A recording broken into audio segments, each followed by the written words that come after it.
What's going on, car family? I'm Ben Wayne, and thank you for joining me in another video. Today, we're here to take a look at one of the few remaining new sports sedans left on the market. This is the Kia K4 GT line, and it is priced at $31,400 as shown. Base price is just under $29,000. This color is called Morning Haze Metallic. It kind of has a gray and greenish hue depending on the lighting. I've gotten a lot of compliments on this car in the past week that I've had it regarding the color. So as the sun hits it, you know, sometimes it looks a little green, other times it looks a little gray. Interesting design language going on throughout this vehicle, especially the rear three quarters. But let's go ahead and start our review at the front of this vehicle. The hood is defined by very subtle styling, looks very smooth and modern, not overstyled whatsoever. We do have the new Kia badge. A lot of people think this is a K and an N for obvious reasons.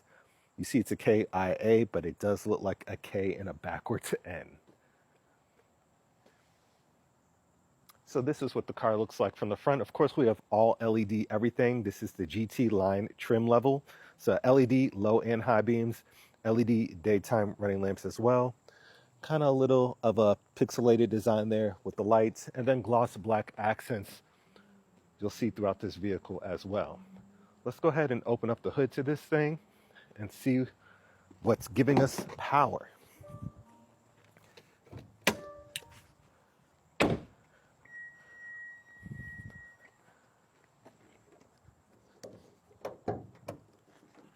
Now the hood is a little heavy, so I have to use a hood prop here. All right, got that in place. So what you have underneath here is a 1.6 liter turbocharged 4-cylinder power plant, giving us 190 horsepower and 194 pound-feet of torque, connected to an 8-speed automatic transmission. 0 to 60 occurs in about 6.5 seconds, top speed of 130 miles per hour. Not that you need to do that in a car like this. And then, of course, your fuel economy is coming in at 26 city and 36 miles per gallon highway.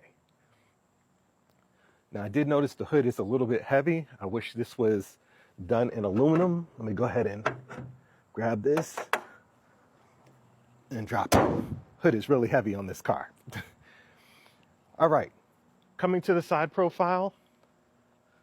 The first thing that I noticed when looking at this car is the massive sunroof. It almost looks like a full panoramic roof, but from the interior, you'll notice it's just a standard sunroof, but this huge glass panel slides back, giving it the appearance that it is a panoramic roof. Now, of course, we have 18-inch gloss black wheels exclusive to the GT line, 12-inch rotors up front, 11-inch rotors in the rear. You'll notice we do have gloss black accents along the side profile. So, for example, your wheel arches and your side view mirrors. Window surrounds on the top are done in gloss black, and then you have silver on the bottom part. Right, a nice contrast for trim there. Overall length of this car is 185 inches with a 107-inch long wheelbase. Now, one thing unique about this car is it kind of looks like a coupe from afar if you're not looking too closely. And the reason being is that there's no door handle located in its traditional location here. It's kind of hidden with inside, almost like the C-pillar here. So you'll notice the door panel is hidden in black, and from afar, you know, a lot of people have thought this is like a large two-door coupe. It's not. Kind of adds to the sporty vibe they got going on here. Now, coming towards the rear is a little droopy in terms of its design language. We do have full LED in the back here for the GT line, and of course we have Kia badging, K4 badge, and GT line badge as well. Your camera for your reverse system, and then gloss black accents on the bottom of the rear fascia. You will notice that there's no visible exhaust in this vehicle. Would have been nice, would have added a little bit of a sporty vibe if they did show you the exhaust there, but for whatever reason they didn't. Let's go ahead and open up the trunk. What you're looking at is about 14.8 cubic feet of storage back here. So usability, of course, is there. Taking a quick look at the interior, you'll notice we do have a two-tone theme going on here with this black and grayish leatherette The driver's seat is 10-way power adjustable, features heating and cooling. The passenger seat is manual, but does feature heated and cooled options as well. Starting over at the door panels, we do have injection molded materials, controls for all 4 windows and side view mirrors, unlock and lock buttons, storage on the bottom of the door as well, along with your heated and cooled seat controls, 2-position seat memory as well. Let's go ahead and hop in.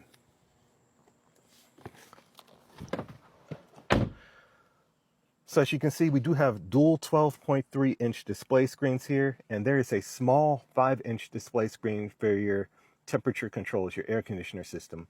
I did notice while driving this that oftentimes that is blocked by the steering wheel. So you can see in my field of view right now that the steering wheel does block that. So that is something you do have to get used to. Overall, everything is exactly where it should be. The interior, the functionality is easy to use, easy to get accustomed to. Hard touch plastic on the top of the doors, on the top of the dash here, and then air conditioner vents flow across the vehicle. Doesn't really break up the design as well. So everything flows nicely. We do have 2 USB Type-C ports, wireless charging, 2 cup holders, and then again, the seats are comfortable. And this is the sunroof as well. Like I said, it looks much larger from outside, but when you look at it from the interior, it does seem to be a traditional size sunroof.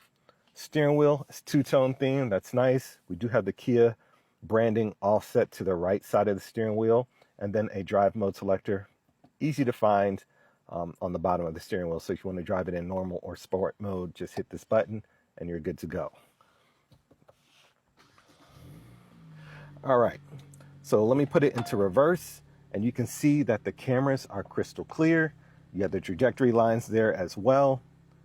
Camera setup in this one is A1, so they're using good cameras. All right, I hate when a new car comes out and they're using old camera technology. That is not the case. Let's go ahead and check out the rear of the vehicle.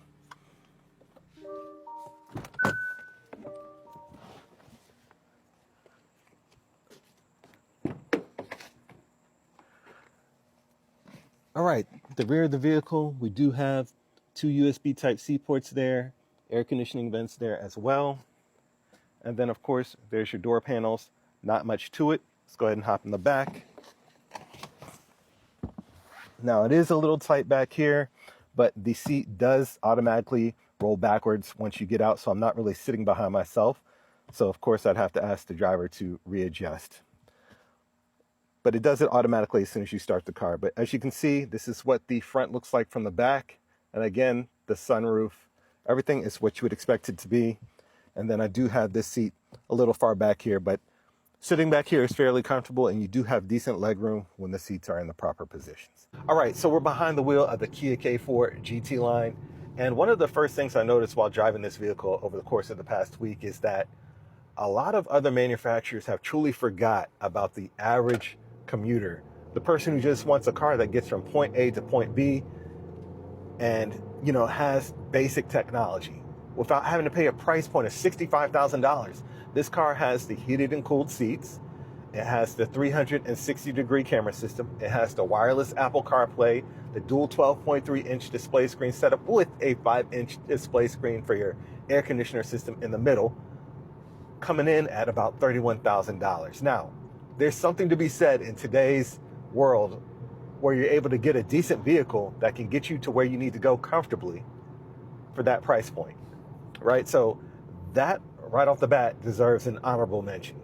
Overall, my favorite feature about the interior of this vehicle is this large sunroof. Now, I know it's not a full-size panoramic roof, but it does open and tilt, and it is larger than the standard sunroof you'll see in the competitors of this segment, right? So that deserves another mention from me.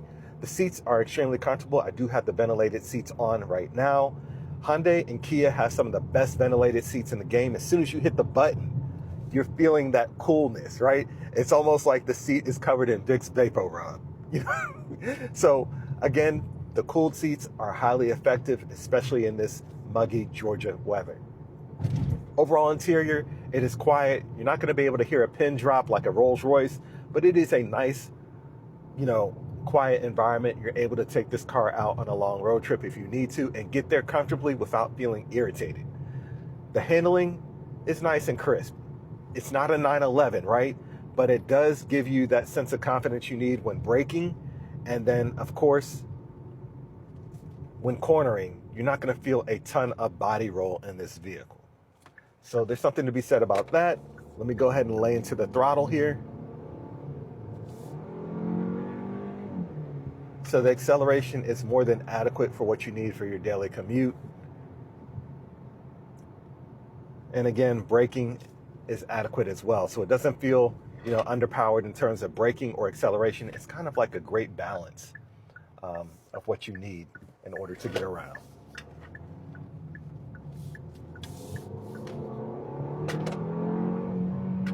And I'm not feeling a bunch of turbo lag like I do with some of the other competitors there. Even though this is a turbo, the acceleration does feel nice and linear. It's really annoying having non-linear acceleration. For me, that's something in a car that I can never get used to. And the acceleration in this car and the response, I just feel they did a really good job on that. I mean, you can listen, you can hear it, that it just seems way more linear than I expected. So anyway, this is just a quick test drive segment. Full review will be on my YouTube channel. Let me know what you guys think about this one in the comments section. Please remember to like, share, and follow along. Until next time, I'm Ben Wayne, the automotive reviewer that social media deserves. I'll catch you guys in the next one. I'm out.